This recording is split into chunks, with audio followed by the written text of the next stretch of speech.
everyone, I'm Communications Director Krista Flash. We're here talking about the 2018 General Obligation Bond Program called Build Our Future BA.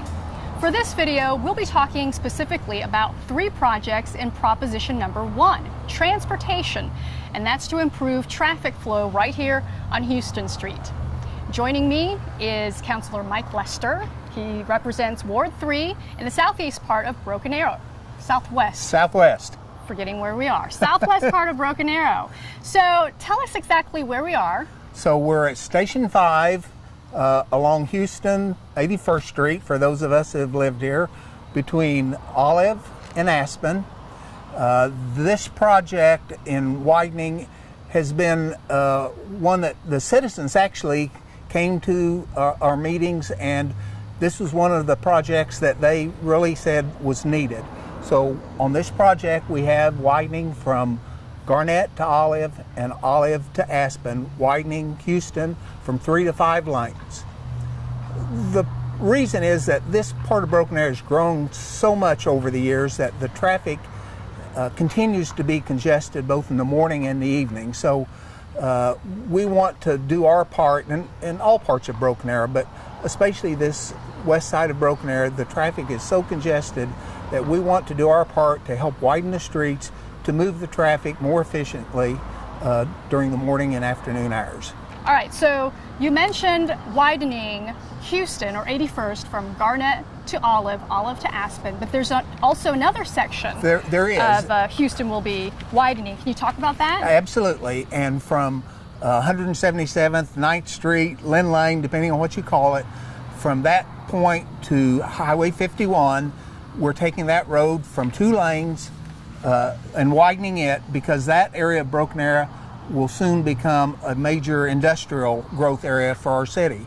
So we want, in advance of that industrial growth happening, to widen the roads, so when industry comes to Broken Arrow and looks at our area, the roads will be there to accept their new businesses. Absolutely, it's good for economic development. It's great for economic development, which brings jobs, which helps increase our sales tax revenue. And it benefits everyone. Absolutely. It brings new families to Broken Arrow. Exactly. So the project is split into 3 different projects that total around $18 million. Yeah. Why does it cost so much to widen roads well, these days? You know, and when you take into account the acquisition of additional right-of-way, moving utilities, any additional drainage issues that you have to deal with, and then the actual widening of the roads, it takes about $5 million a mile to widen these roads. So we have to be assured that we've got sufficient funds to do those projects. There's always times that you run into some issues, so you want to make sure you've got plenty of money, but about $5 million a mile, unfortunately, is what it takes. At the end of the day, the citizens just want sufficient transportation to get to and from where they're going. So the vote is in August 28th. When could people start seeing work on these projects? So this bond issue is a multi-year issue. It's a 10-year bond package. We had a study done several years ago that identified various issues with our roads.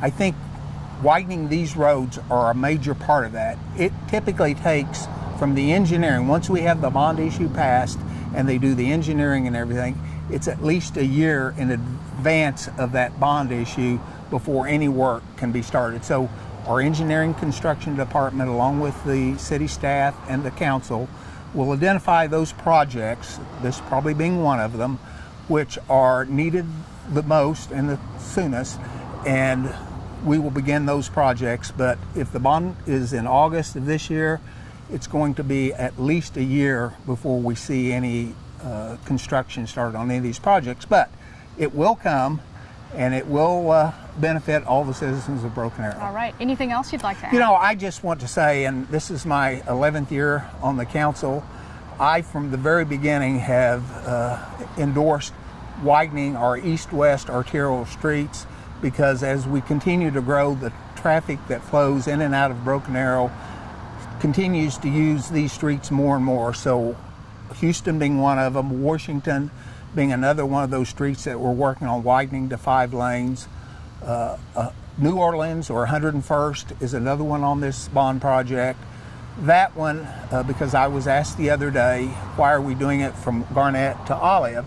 Well, that's in conjunction with the county and the state widening 101st from Memorial to Garnett to 5 lanes, and then the county completing Garnett 5 lanes from 91st to 101st. So we're working with those other entities in making sure when those projects are done and they move into Broken Arrow, we've got streets that are wide enough to handle all that traffic. A lot of moving parts, a lot of organizations involved in road projects, I can see. There is, and it takes a lot of planning, and unfortunately it takes a lot of years to get those projects done, but we're working on it diligently, and one day we will have much better roads than we have today, which are very good roads. Yes, but not sitting in traffic.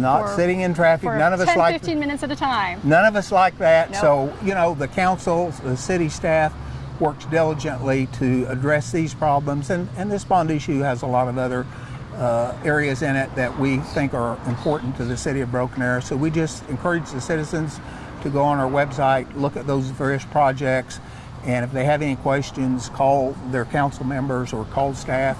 But we're here to answer their questions and to move Broken Arrow forward. All right, thank you, Councilor Lester. Thank you. Well, that is a wrap for this edition of Build Our Future BA. Go to our bond webpage to see the projects and all 6 of the different propositions at buildourfutureba.com. And don't forget to vote on August 28th.